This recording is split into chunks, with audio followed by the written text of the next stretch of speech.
Welcome to Lifestyle Solopreneur, the community for entrepreneurs who put lifestyle first. Join your host, Flavia Barris, as she interviews successful lifestyle solopreneurs and shares ideas to help you find the perfect balance between lifestyle, business, and self. Flavia is an attorney, marketing expert, and founder of several online academies. She's been featured in major media, including BBC World News, The Wall Street Journal, The New York Post, ESPN Television, and more. Join us for this episode of Lifestyle Solopreneur. Lifestyle Solopreneurs, today we get to speak with Jon Ostenson. He is the founder and CEO of FranBridge Consulting, an Inc. 5000 company, and he is a top 1% franchise consultant. Jon is also the author of the best-selling book, Non-Food Franchising. He draws on his expertise as a former Inc. 500 franchise president and multi-brand franchisee in helping his clients select their first franchise investments.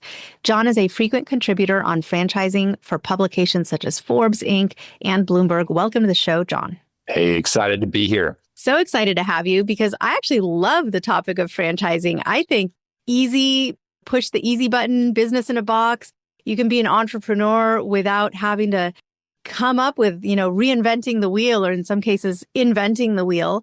And it's just such a neat area of entrepreneurship. I can't wait to dive into it. So how did you end up being a franchise expert? What's your journey? Yeah, I stumbled into it. Yeah, like many of your listeners, I spent many years in the corporate world and had a great run. Very thankful for all of that. But I always had this inner desire to be a business owner. And I just didn't know how to connect the dots. I didn't have that $1 million idea in my mind. And about 9 years ago, I had the opportunity to step in and serve as president of Shelf Genie Franchise System, which was a large national franchise company. And I got to support our franchisees day in, day out, running the home office team. And it really developed in me a love for the franchise model. I just saw how so many diverse backgrounds could get involved in running a shared system where we had a playbook and we learned from each other. And the franchisor was supporting us. And really, I took that experience, fast forward, and ended up becoming a franchisee myself of a few different brands. And, I've got good people running those, and it allows me to spend most of my time now helping others explore franchising. What are the top opportunities that can fit them, that are available in their markets, and helping them understand kind of soup to nuts how to get involved. And for listeners who aren't very familiar with franchising, so to them, if you say, hey, a franchise, they're thinking McDonald's or, Starbucks or some big giant brand, and usually food. And they're probably also thinking you need like $5 or $10 million to open a McDonald's or do something of that magnitude. Maybe give us a little bit of the 101, take it back to what is a franchise? We'll boil it down. We don't want to go into the weeds too much. But what is a franchise? How do people get involved? What kinds of people can get involved in franchising? Absolutely. So a franchise, end of the day, is really three things. It's a corporate or home office location providing support to others, to the franchisees under a shared brand. And in exchange, they're receiving some form of financial remuneration for that, what we oftentimes call a royalty, and they're providing support to those franchisees. So there's about 3,500 franchises in America today. And when I say the F word, franchise, people usually associate it with fast food, as you mentioned. But there's another side of that. About half of the industry focuses on other things such as health and wellness and home and property services, or your kids, pets, seniors, so many different categories out there. And we love helping our clients kind of understand through the noise, what are the best opportunities. But franchise system, franchising is not right for everyone. Some people are too entrepreneurial and they want to put their thumbprints all over everything. They think they're the smartest guy in the room, no matter what room they're in. But if you have some degree of humility and you're willing to follow a playbook, my humble belief, and based on what I see, and I see a lot, the franchising is just a better path to business ownership for the vast majority out there. And I equate it to having training wheels. You can go out there, but if you got the support of the training wheels, it kind of keeps you in the guardrails and you're able to learn from other franchisees. It's almost like a built-in mastermind. If you've got a franchisor and their team supporting you on the sidelines, and you can get synergy around buying power, because all of a sudden you've got the power of a large system. It's not just you on your own. And obviously, this is a business that's been proven out in other markets. There's product market fit already. So again, we see more interest than ever before, just from a variety of different backgrounds of people looking to get into business ownership. And they're figuring out, hey, maybe franchising is my best path. That makes so much sense. And I know that there's such a wide variety. It's not, like you said, it's not about food. There's services, there's all kinds of businesses. I know personally, I've sort of had my interest piqued where I look, I'm like, oh, there's a franchise opportunity available for in-home senior care, or, oh, well, look at that. That's an interesting franchise, tutoring for kids or music lessons, or, oh, look at this one, starting a pet wash for people to bring their animals and do it themselves, or I'm sure pet grooming exists. Like, what are some, keep that list going, throw some out there to kind of spark a little bit of creativity and brainstorming in people who are listening, thinking, well, what's out there for me where I might dovetail? And, obviously maybe pepper in some from different, because you could probably give a list of like 1,000, probably, and not just 1,000 franchises, but like 5,000 when you think of all the different brands for each one of the service types or product types. But throw some out there that are maybe not as better known and that are interesting and that people might want to know just exist. Yeah, you mentioned in-home senior care. We've had a lot of clients do very well in that space. With the aging population, it's like, how can we cater to those needs that aren't going away, right? But there are businesses tangentially to that. We had some clients that got into in-home senior care and they came back to me a few months later and said, Jon, what's a good tag-on business, to this customer base? And I introduced them to one that provides wheelchair ramps and stair lifts and retrofitting and mobility solutions in the home. It was a great fit that they ultimately moved forward with. But you mentioned pets. I mean, there's more spending on pets than ever before. A lot of articles out there, pet grooming, pet boarding, the kids space. People are always going to be spending on their kids. We've had a lot of clients do well in youth soccer. Of course, you've got all your tutoring or preschool franchises as well. But youth soccer has been kind of a sweet spot. We've had clients do very, very well there. Just had some clients buy 10 trampoline parks recently. Now, that's a big investment right there. These were former McDonald's franchisees that jumped into this. No pun intended, but that's a great space. A lot of smart money these days is flowing into home and property services. A lot of private equity funding and just sophisticated buyers. They're getting involved in these blue collar businesses where you're bringing a white collar approach to kind of a mom and pop type fragmented industry. And two businesses that I own as a franchisee. One is provides asphalt paving and line striping, so think parking lots. Another one provides temporary walls, like containment walls around a renovation project or a construction site, kind of an equipment rental type business. But no, we've got clients getting involved in everything from cabinets to roofing to flooring to pool cleaning. Health and wellness is a big category and a growing category as things become more mainstream. And certainly fitness is a piece of that, but it's also things like infrared sauna, red light, compression therapy, cryotherapy, all these modalities under one roof. We just had a client that bought a business that has like 6 or 7 modalities under one roof. He bought 5 locations. So many different models. There's one at the moment I've got about 15 clients speaking with that's in the logistics space. And it's the logistics consulting and kind of a freight broker type role, but they have the interesting value proposition to that end customer that does a lot of shipping. So many different niches out there. And that's where people like to play. And the fun thing is probably 90% of those that we work with end up purchasing a business in a category that was never even on their radar. Wow, that's so interesting that they end up just going in a completely different direction than they thought they would. So let's use like an example, like someone fictional. So I don't know, give me a woman's name, any name that comes to mind. Grace. Grace. Okay. And I know a Grace. So I'm actually picturing a person. So let's say there's a woman, Grace, and she is bathing her Labradoodle in her bathtub. Labradoodle shakes, water goes everywhere. And she's thinking, I just wish my little town had one of those dog wash places where you can bring your dog and they've got all the soaps and the water and the proper things and the curtains. And so it just keeps your own house from becoming a total mess. And it's just a better experience. She's like, it's just, I haven't seen one, but I know they exist. I've seen them in other cities, other towns. That's what I want to do. I want to become an entrepreneur. I want to have this like dog wash facility where people can come and bring their pooches.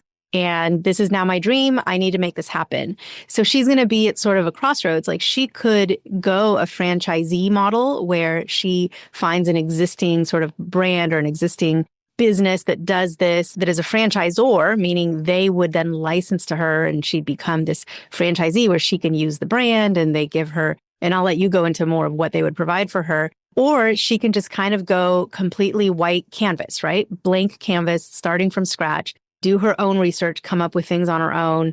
And so what are the pros and cons of each approach for her?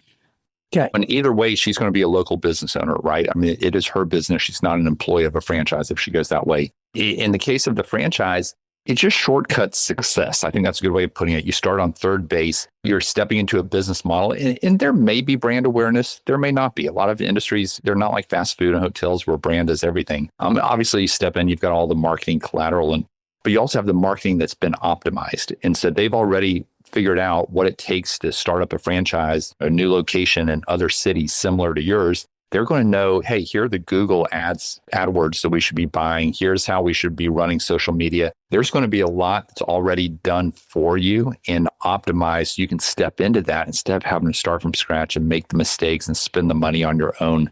I'm a big believer in masterminds. I'm a part of entrepreneurs organization, different organizations. Well, franchise is a mastermind. You're interacting with other franchisees that are constantly trying new things and exchanging best practices and providing support. Because let's be honest, business ownership's not easy. Even franchising's not easy. If it was easy, everybody would be doing it, right? It takes some work. Now, you can achieve outsized results, but it takes work to get those. And so having that support of a community of franchisees in addition to the franchisor who's on the sidelines supporting you, they've got checklists of, hey, here are things that we're going to do for you. Here are things that you need to do. It just shortcuts success. And I oftentimes remind people, this may not be the only thing you ever do. In the case of Grace, she may say, there are a lot of things I may want to do down the road. I guarantee you that she's going to instill in her head characteristics and learnings through that franchise experience that she may go start more franchises down the road, or she may start other businesses, but they will be better for having had that franchise experience. So one final thought, you always want to start with the end in mind. So you launch a business, well, you're probably not going to run that business forever, right? The goal is eventually going to be to sell that business to someone else. Well, within franchising, there's a built-in customer base of other franchisees. That it's what I call internal M&A. Oftentimes, sellers, the resales never hit the open market because another franchisee will buy them first. I've personally been on both sides of that transaction. So it's a great way to kind of start with the end in mind, knowing that you've got a built-in potential buyer base down the road. Or if you're looking to expand, you can buy other franchisees oftentimes as well. So for anyone who's sitting on the sidelines and they know they want to be an entrepreneur, but they've never taken any steps towards that at all, what would they have to have in terms of financial backing, in terms of, I guess, education and experience? And what would the prerequisites be before they can align themselves with this pathway towards becoming a franchisee? A lot of the businesses that we're talking about are service-based businesses that may not require that customer-facing retail build out. So you can get in at a lower investment level. I'd say most of the opportunities our clients are getting into these days are between, when you look at the franchise fee and the startup cost and several months of working capital, essentially you're all in investment. Oftentimes you're between $150,000 and $300,000. That's where most of them fall. Now, certainly if you're doing a trampoline park or something bigger, that it's going to be well north of that. But 150 to 300 is a good range where a lot of things fall. Some people are using all cash to fund it. Most like the idea of using an SBA loan, leveraging. And what that looks like is you might be putting in 50, 60,000 of cash and then using an SBA loan. Obviously, banks prefer lending to franchises just from a predictability standpoint. So we help our clients secure those loans. If you have an old 401k, that could be another way to get involved through what's called the ROBS program, ROBS, where you purchase the business with a retirement plan. So a lot of different ways to make it happen that make it much more achievable. So I'd say, yeah, if they're trying to figure out where do we start, franchises do have a net worth requirement. Oftentimes that could be as low as 150,000 or 200,000. So it is much more achievable than oftentimes people realize. And, you can always start Googling around the different opportunities, but there's just so much noise out there and every company's putting their best foot forward. And even your top 50 list or top 100 franchise list, that different publications put out, companies are usually paying to be on those lists. So it's hard to cut through all of that. And that's where we come in to help people navigate and identify the top ones in their market. And are there any sort of like pitfalls, right? Things that when someone decides, hey, I want to become a franchisee, I want to find the perfect franchise for me, are there things they need to look out for? And like anything in life, I think it's buyer beware, right? Mm-hmm. You have to go into it knowing that you have to do your diligence, you have to do your research, you have to have the right help and consultants. But I think that also dismays a lot of people because they think, look, I don't know how to protect myself. I don't really know what to look for. I don't someone could come and give me a sales pitch, but I don't know if it's the right path for me. So what would you say to someone who hesitates because they feel that they might end up choosing the wrong path? Absolutely. No, it can be a very real thing. I think franchising is just like every other industry out there in that you've got great players and you've got ones that are not as great that aren't providing the support that their franchisees need. So that's where we come in to try to help. And let me mention this, it's entirely free to work with us. We simply get a referral fee from the brands on the back end. None of that's passed on to our clients. We work with over 600 fast growing companies. So a very clean model that very supportive of our clients. But no, the whole process is designed in the early stages. It's almost like a marriage. Essentially, you're going to be marrying a franchise. That's going to be your business partner. So you want to do your due diligence. You want to date and court, leading up to that marriage to make sure you're going in eyes wide open. And our whole discovery process is set up so that you have quite a few conversations and you go through presentations with different members of the franchisor's team to understand the content and the potential and the ins and outs, but also to get a feel for the culture, to make sure that, these are people that you would want to work with. Let's say you'll get a chance to talk to other franchisees, existing owners in their system, ask them questions and hear about their experience through what we call validation calls. And ultimately, the process usually concludes with spending a day or two at the franchisor's home office, again, getting a feel for the culture, getting to know their team, breaking bread together over dinner. And we hold our clients' hand through the whole process, help them ask the right questions, give them ideas, things to think about. I like for my clients to talk to, at least 3 or 4 franchises out of the gate, oftentimes even more, so that they can compare and contrast. And again, there's an education piece to it. Once they're in the final stages and they're pretty serious about an opportunity, we've got franchise attorneys that we work with that we can bring in to support them and review the agreement with them too. So nothing is 100% foolproof. I'll say that, but we try to get as close to that as we can. And let's flip the tables a little bit, because maybe Grace is sitting there thinking, I've looked at all of the other dog wash places and there isn't a single one that has, a disco theme. And I think I want to create my own disco themed dog wash location and business, and it's going to be the best thing ever. And people get to dance disco while they wash their dog, and there's a disco ball, and this is what I'm doing. And so she's like, yeah, nothing out there fits this. I'm creating a brand. I'm creating a concept. This is my thing. And if she's uber successful, super successful, could she become a franchisor and actually then sell or license or franchise this concept so that others can open their disco dog wash? Absolutely. And I love the idea of the disco dog wash. That's great. Yeah, I'd say once it's up and running and it's proven out and she's got success and some years of financials, absolutely she can franchise it. I speak with a lot of founders that are considering franchising. Is that the path to scale the business? There's some very attractive things about franchising. One, private equity loves franchising. So there's a lot of money out there to potentially back you. There's also just the ability to scale, essentially using other people's money with people that have skin in the game. It's not just employees, but it's actual owners that know their local market, that are passionate about growing the business. But, on the flip side, and just having been a franchisor, I speak from experience, you want to go in eyes wide open. You want to make sure that you are willing to build up the staff to support these franchisees. They're going to have expectations of you. You want to align clearly in the beginning on what it is you're doing for them, what they need to do on their own, and just make sure the expectations are clear. But you want to make sure that you're well capitalized, again, that you're staffed up, ready to support them. And if you don't have any prior franchise experience, something I like to see in those emerging companies is that they import that they bring franchise experienced people onto their team. They may know the industry, they're also bringing the franchising just because it's a different animal, that whole idea of supporting remote owners all around the country. So yeah, I'm always happy to talk with any of those. We don't personally take companies through the process, but I've got a great partner that does. I'm always happy to share perspectives and things to think about. You wrote a book on this topic. I mean, you wrote the book, Non-Food Franchising, and very generously, you're making that book available. Someone can get a free copy of the book. There's a couple ways to get it, right? Tell us about the book first, and then we'll go into how to get the book. Yeah, I try to pack as much content into 90 pages and make it very readable. And as a result, most people I engage with have actually read the book by the time we get on a call. But no, we've sold thousands of copies. All the proceeds go to Hope International, which is a great nonprofit that we support. And it's been great. It's been out 2.5 years. And, we cover industries in there, financials, we cover share case studies. We talk about the FDD, the franchise disclosure document, and kind of break that down. We talk about franchising versus startups, franchising versus the whole idea of entrepreneurship through acquisition, through buying a resale of a business. What are the trade-offs, pros and cons? And so, yeah, we've gotten great feedback on it. And like you said, would love to share a free downloadable copy with any of your listeners. If they come out to our website, FranBridgeConsulting.com, FRAN, share their email address. We'll reach out with downloadable options, whether they prefer PDF style or an ebook or audiobook. Happy to share all of those. We're also going to be adding that link into our vault where we keep all of the freebies, resources, and just helpful things that our guests offer.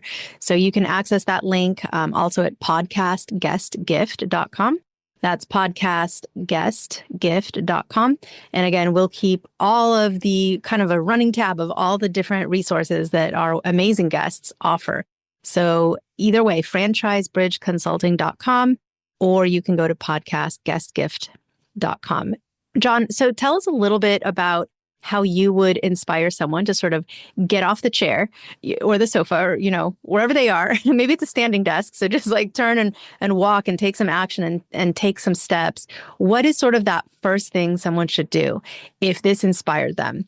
And is it to get the book, or is there some other step they need to take before that momentum wears off? Yeah, well, I think the book is a great first step. But no, I'd say I just have these conversations multiple times every day with professionals of all different backgrounds, from doctors and lawyers to mid-career professionals to maybe existing business owners that are thinking about doing it again. But what I found is so many people have that innate desire to become a business owner, and they just don't know how to connect the dots. They don't know what that idea is. And one thing they need to realize is there's never a perfect time to buy a business. The stars will never perfectly align. In fact, life usually gets busier when you're thinking about starting a business. But I just talked to so many individuals that are so thankful they did it years ago and have never looked back. And so, it's entirely no commitment to kind of dip a toe in the water and, get off the couch, as you say. And what I found in my career is activity breeds activity. And typically when you start moving towards option A or option B, then option C appears out of left field. So I think just getting in motion and starting to take steps, that's when things really come together. So I'd encourage people to get off the couch and get in the game. I love it. Well, thank you so much, Jon. Speaking to you it just sparks interest, right? Like, and also gets those creative juices flowing. Like, wouldn't it be amazing to create a brand and franchise it someday and be that franchisor, disco dog wash or whatever other idea someone has.